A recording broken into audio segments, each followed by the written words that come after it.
So, Mr. Comey, where are we now? What has changed since your memoir came out, apart from the fact that you sold a lot of copies, there's been a lot of discussion around it, but what's materially changed?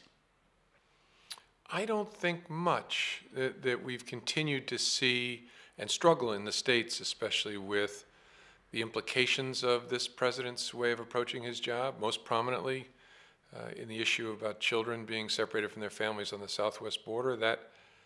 That's a really important thing because it illuminates America's values in a way and the way the president threatens them. That's a really important change since the book came out.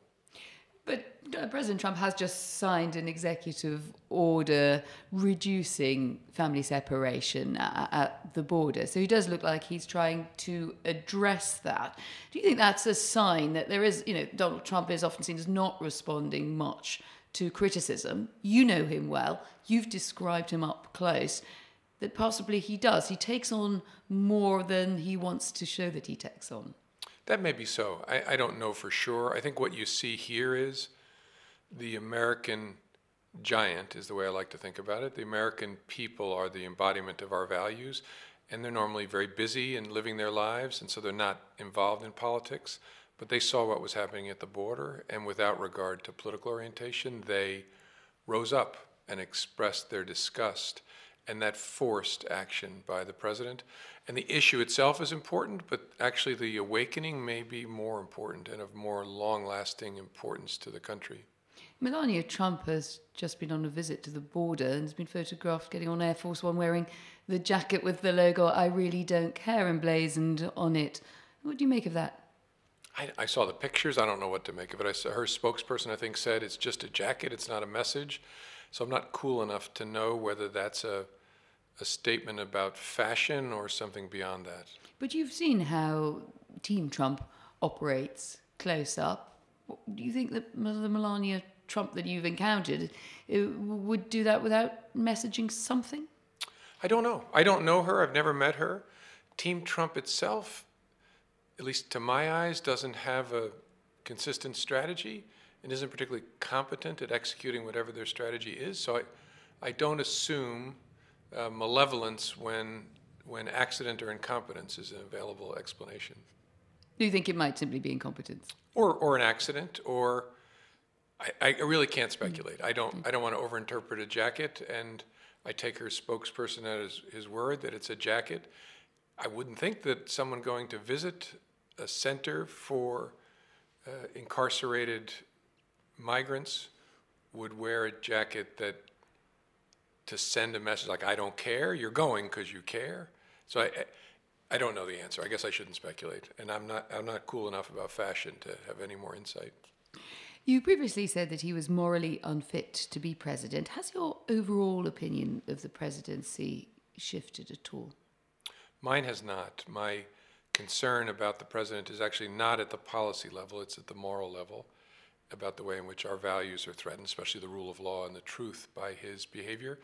And I think what we've seen over the last couple of months just increases my concern. And that's what I meant by the awakening of the giant. I think more and more Americans are coming to realize we have to worry about that higher level of the values of America, because if we lose that, we've lost everything. The force of your argument has always been it's better to oppose Donald Trump through the usual electoral process rather than impeachment or any other mechanism by which one could hope to get rid of a president that some people don't like. But are you still confident when you look at the lay of the land of American politics that Donald Trump wouldn't be re-elected? Yeah, I don't know. I'm not at all confident that he won't be re-elected. I'm hopeful that the American people will wake up to the threat to our values, that he won't be, but there's scenarios in which I could imagine, especially if there are 3 candidates for president. This may be his strategy to get reelected with 33, 34% of the vote, which represents his base. I don't know. I think it's really important that we talk about it, and I'm optimistic. Well, I shouldn't be that optimistic yet. I'm hopeful that the Democrats will pick a candidate who reflects our values in a way that attracts the great middle of American life. You don't think you might be making the political judgment error of assuming that many more people are actually angry and as cross with Mr. Trump as you are? No, I hope you don't hear me to be assuming that. That's why I'm being careful and actually saying he could get reelected. I know that the rhythm of American history is we find ourselves in these kinds of places over and over again, and the American values recover and win in the end. But whether it takes 4 years or 6 years for the American people to realize what's at stake here, I can't say. Donald Trump's due to come on a visit to London in the near future, if indeed he does. There's been some controversy, and I think it has taken light again after this situation at the border, saying that Democratic politicians in the West should be much tougher on him, possibly not receive him at all. So sitting here in London, what would you think? Should he be the next big American visitor to town or not? Well, he's the president of the United States, and so I've obviously been highly critical of him on an ethical basis. But I respect the office, and I think that that's the way it should be across countries. If the American people aren't happy with a British prime minister, I would expect them to treat that person with respect and not to cut off contact simply because of disagreements. So the relationship is more important than any person or any one term. So I would hope that it would be treated like a presidential visit. But in a way, you didn't treat the president like any other president, did you? You wouldn't have written a memoir about any other president, certainly not in the terms that you did Donald Trump. Right. And I think the distinction is logical, that I respect the office of president, and I actually want President Trump to be successful. If he's able to achieve the complete, verifiable denuclearization of the Korean peninsula, I will be I'm sure there'll be a lot of other people who feel this way, to praise that achievement. But at the same time, I have to speak as an American about the threat to our values that I think he poses. I think that's my obligation as an American. What's cool about being in a democracy like the UK or America is I also have the opportunity to do that. And are you optimistic about the North Korea denuclearization deal? I'm not. Again, I look at the rhythm of history and see that we've actually been in this place before with the North Koreans, and they don't follow through on the lovely sounding promises. So I think everybody ought to approach it with a deep sense of skepticism. Let's turn to the Department of Justice report on the FBI handling of the Hilary Clinton emails inquiry and your role in that. The report said you were insubordinate, basically that you overstepped in that case. The new FBI director, Christopher Wray, says he can't imagine taking a similar decision. It must give you pause for thought about your own, the processes that led you to that decision. Of course it does. I had pause about my process at the time, and I agree with Director Wray. I could never have imagined myself in a situation where we were investigating one of the two candidates for President of the United States during the election year, and the circumstances that I was presented with surfaced. And if you'd asked me in 2015, could I imagine stepping away from the Attorney General to announce separately the FBI's recommendation in a case? No way. That's the nature of 500-year floods. They come every 500 years. But did it need to come precisely on the eve of the election was the question, wasn't it? And why did you announce it reopening on the eve of the election? Hadn't you had new evidence for some time? I mean, in a sense, maybe you were a victim of your own delaying tactic. I don't think so. I don't know what you mean by delaying tactic. It was very hard on the heels, or whatever the word is. It was just very shortly before the election, and that was the problem. Oh, my goodness, yes. That's what made it a nightmare. And so you had two choices at that point. You could speak about it or not speak about it. Either one of those choices is bad. One, in my view, is catastrophic, not speaking. Once you've told the American people something they're relying on, not to correct it is to perpetrate a lie. But other people can see it differently. The Inspector General saw it differently, and I respect that. I think he said a serious error of judgment. Yep. And did you look into yourself and question? I mean, generally, once we've made a decision, we find reasons why it was the right decision. You wouldn't be alone in that. Did you look at your own judgment? Oh, at the time, repeatedly, for a day and a half in agony, and since then, many, many times. And I don't see it differently. I really don't. And I've tried to cross-examine myself because I know that people tell themselves awesome stories about themselves. What's the hardest question you ask yourself? Was there another alternative? Was there a way out? Was there something I didn't see at the time? Hindsight is useless to me. Again, I know now that the agency was able to complete the review before the election, but I couldn't have known that on October 28th. So are there things I could have known then and should have known? One big one is, should I have known about the Hillary Clinton, this huge trove of new emails, and acted on it a month earlier? That's a really hard question, one the IG, the Inspector General, wrestles with in their report. They're suggesting that you missed it? I don't think they're suggesting that. I think they're suggesting that the FBI as an organization should have moved on it faster and presented it to me earlier. And I can't really answer that because I didn't index on it. No one brought it to me in a form that I could act on it. But that's a big what if for me. Hilary Clinton has noted on Twitter a bit of a jibe about your own use of private Gmails account. Obviously, circumstances differ. She was Secretary of State, etc. But optically, I mean, can you see that is, that she might well have an eye roll about the fact that you used your own private Gmail casually when that was at the heart of the problems that you threw up for her? Yes, but it's a bit depressing if she sees it that way, because that means she missed what the point of the entire investigation was. It wasn't about her use of a Gmail or an AOL or a private account. It was about the treatment of classified information. We'd have had the same issue if she were using an unclassified government system. No one's claiming that I used a Gmail for any classified communications. I used it to send draft speeches back and forth to myself. And so it's a little bit depressing that after all... Do you think she's missing the point deliberately or missing the point because she doesn't want to take it on board? I don't know. I don't know her well enough to know. During the campaign, she used to frequently say, well, Secretary of State Colin Powell used AOL, which missed the point then. No one was claiming that Powell, just as with me, was talking about classified things on an unclassified email system. So it's possible she's had a misconception of it throughout. She's quite a bright woman. Is she really having a misconception of what the investigation was about? I don't know, which is why I can't express it with certainty. I can just say it's possible, because otherwise it's hard to explain her focus on Colin Powell, her eye roll tweet. I don't know what, I really don't think she'd be, well, I guess I can't say. I don't know her So you well don't enough. think it's fair that she should have a jibe at you for your use of private Gmail? No, I get why she would do it. It'd be fun in a way to jab me, even if you knew what the case was about. Mm-hmm. But again, throughout it, she would say, my predecessors used unclassified private email systems, which missed the point as well.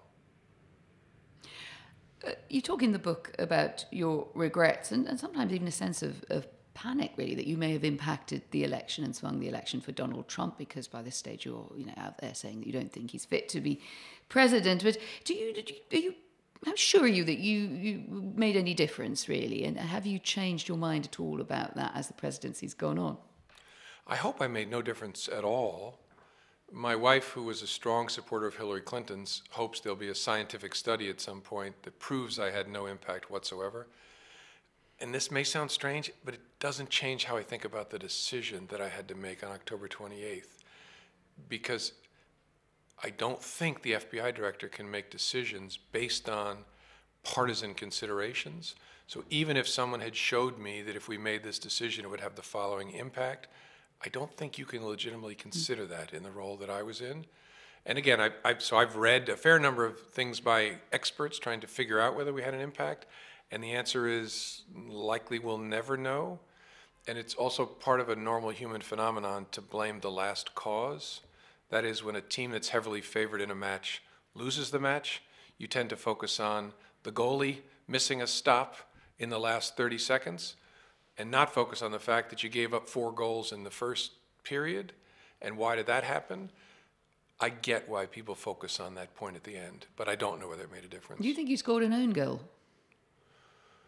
Well, I don't know, again, whether I had an impact on the election, and I hope it doesn't sound facetious. In a way, it doesn't matter to the decision. It makes it more painful. It makes me sick to my stomach to think that we had any impact, but I can't sit here and tell you we had an impact. That's for others to figure out.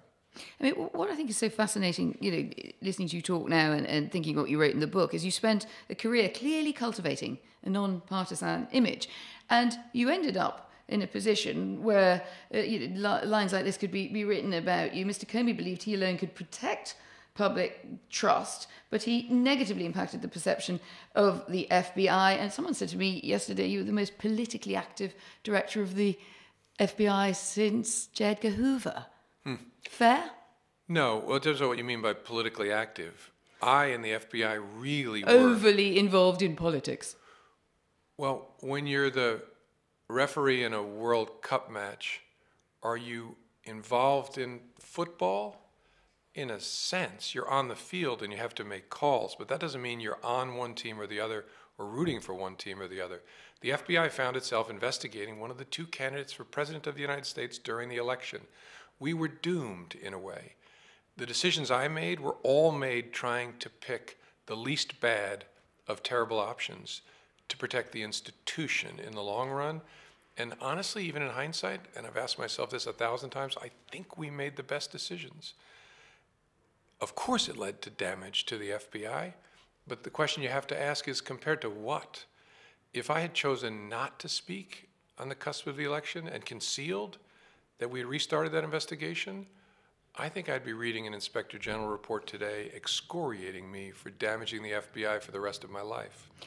But also writing the memoir is a political act, and it comes at a time we haven't yet had the Mueller investigation conclude.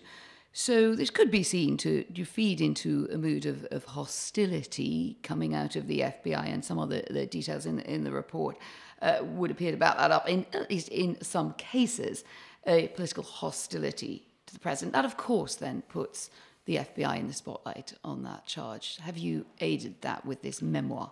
I don't think so. I want to reject your premise a little bit respectfully, that I don't see writing this book, which isn't a memoir, because there's lots of stuff I think is important in my life that's not in there. It's a book about what we can be or should be as leaders. I don't see that as a political act unless you define political to include participating in debates in your country about things like ethics and leadership and how we ought to be. That would be true if you were another private citizen, however senior, but you're a former director of the FBI, and on the whole, that has not been the approach that they wrote memoirs afterwards attacking the president. Well, that's actually not true. Louis Freeh, one of the directors, two directors before me, wrote a memoir afterwards excoriating Bill Clinton. But I actually think about it the reverse, that it would be an abdication of my responsibility as an American not to participate right now. I have a perspective that almost nobody does because of where I worked and what I did. And my life would actually be better, as much as I'm enjoying talking to you, my life would be better if I weren't sitting here talking to you. I'm horrified to hear this.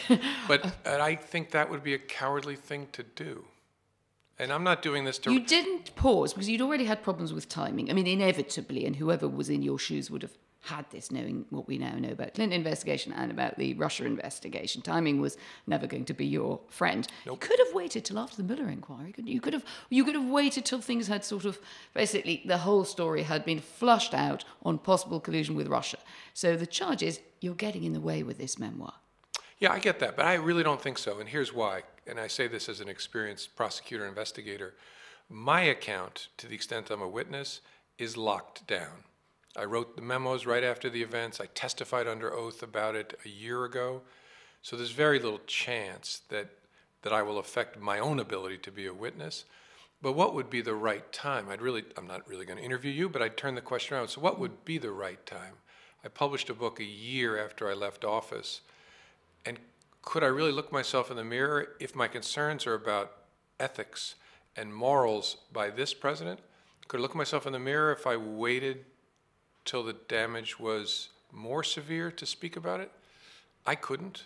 And so there's never a good time. Again, it's not fun actually to write a book and go out and talk about the American president like this.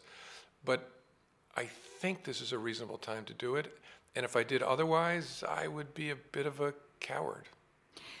What confidence do you have that the Robert Mueller investigation will bring out the truth and then have a meaningful impact about what it is able to show? Those are two different questions. I have high confidence that if the special prosecutor is allowed to complete his work, given the nature of him, his quality, his character, and his people, he will develop the facts that allow us all to see what is true. That I have high confidence in. What will happen as a result of what he finds, I can't say and don't know, so I can't express a view on that. You can't express a view, or you're just not sure how it will play out? Well, I don't have a view that would be thoughtful because I can't see what he's going to end up finding. And then there's the next question about our political system. What will the reaction be and by whom? Too hard to say at this point. You testify to someone who was your predecessor in office. And to some people, this sort of sense that everybody knows everybody else, either from the FBI or from other associations in law enforcement, looks a bit cozy. Why are they wrong to be a bit suspicious or skeptical? Well, they're wrong because they need to make sure they stare at the people and what they're like, what their track record is like. There's no doubt that in all countries, there's a fairly small group of people who are expert in particular areas. Law enforcement is one of them. And so that would prompt you to ask, so what are these people like? What is Robert Mueller like? And if what is he like? He is the straightest person I have ever known. He is a person who does not care about expediency or politics or any of the things that govern a lot of what goes on in Washington. And he's exactly the person you would want doing this kind of work. And you wouldn't see some truth in the fact that you have given fresh ammunition to Donald Trump and his supporters and some of his attack dogs in the media and elsewhere for his kind of aggressive stance or attack on institutions. You don't feel you're fed into that?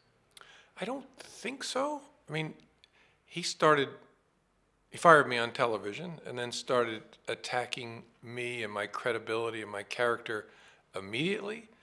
And so I've published this book a year later, and that year I didn't do a single press interview during that year, and so I didn't need to feed the attack mechanism. It was well underway long before I published the book.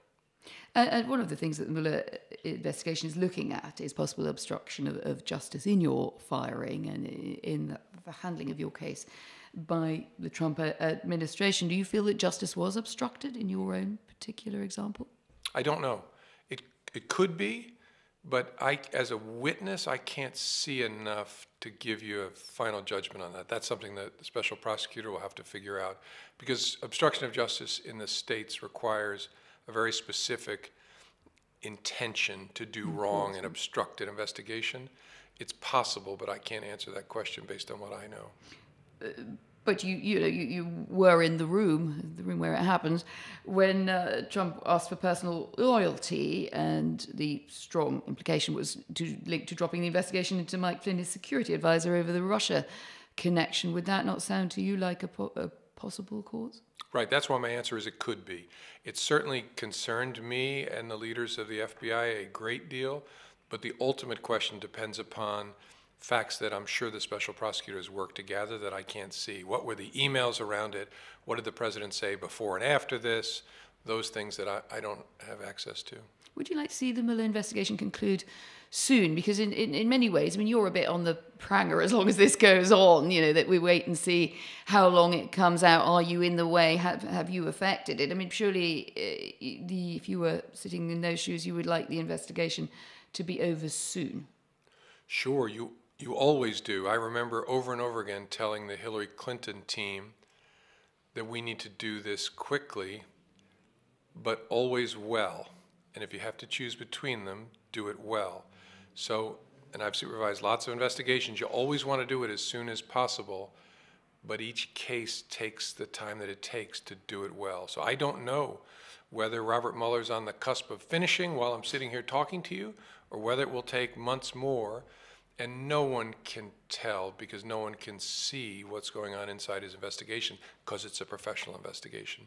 It is, and it hasn't leaked. It's been a highly professional investigation from that point of view. I mean, there is another optics problem, which I'm sure was probably unintended, but with an awful lot of people involved in it or have been Democratic Party donors.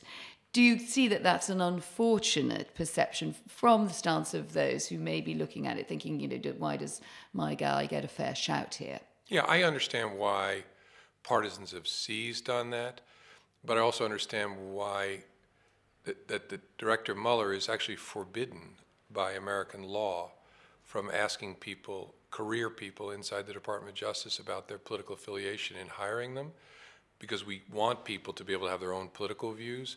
I also know the culture of the Department of Justice, that the worst thing you can do at the Department of Justice is reflect in your work a political bias, which is why the Inspector General's report focused so much on the activity of FBI people in that regard.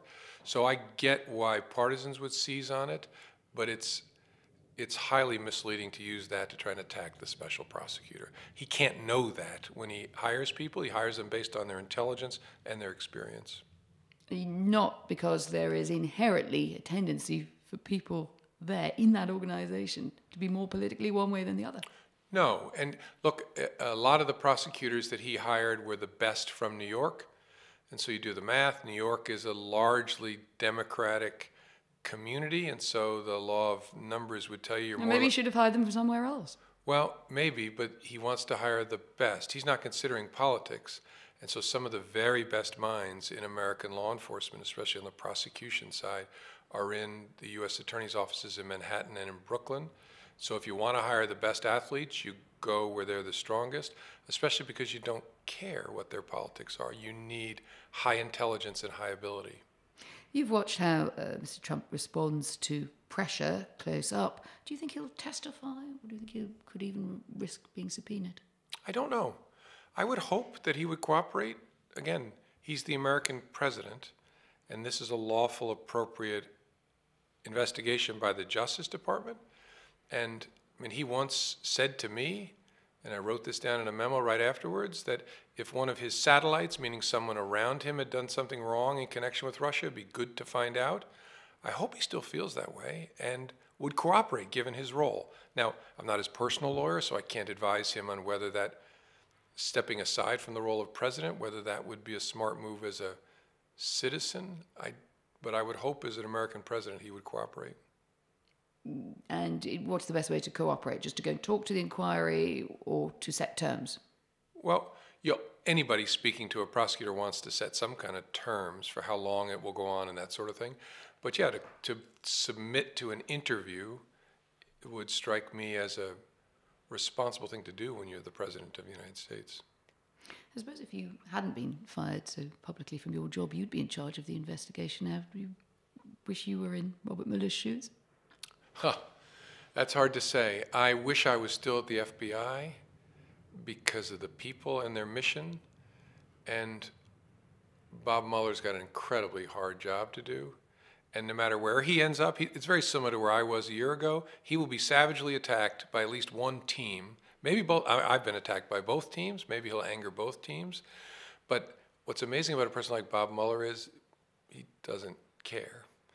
And so I wish I was still involved in the mission with the people of the FBI is the best answer. Well, how does the FBI need to change? In many ways, everything about this situation is suboptimal. Does it make you think that there are things that the FBI needs to do very differently, or that it's an institution that is ripe for change? I don't think that. I think, of course, there are things the FBI can do better. We were constantly finding ways to improve. Every organization should. But it's at its core an incredibly healthy place and not politicized. It's being politically attacked, but the notion that it's politicized is just nonsense. And everybody who knows it, including some of the people who are saying that, know better. So I don't see, there are important things I was trying to change about the FBI, but not its core culture and commitment to the rule of law. That's rock solid. And actually, should be a consolation to the American people. That can't be screwed up, even by a president who constantly attacks it. So when Rudy Giuliani, for instance, says that last week's Inspector General report, in your case, means that this is one reason why the Mueller investigation is so flawed and should be called off, what do you think Mr. Giuliani's motivation is?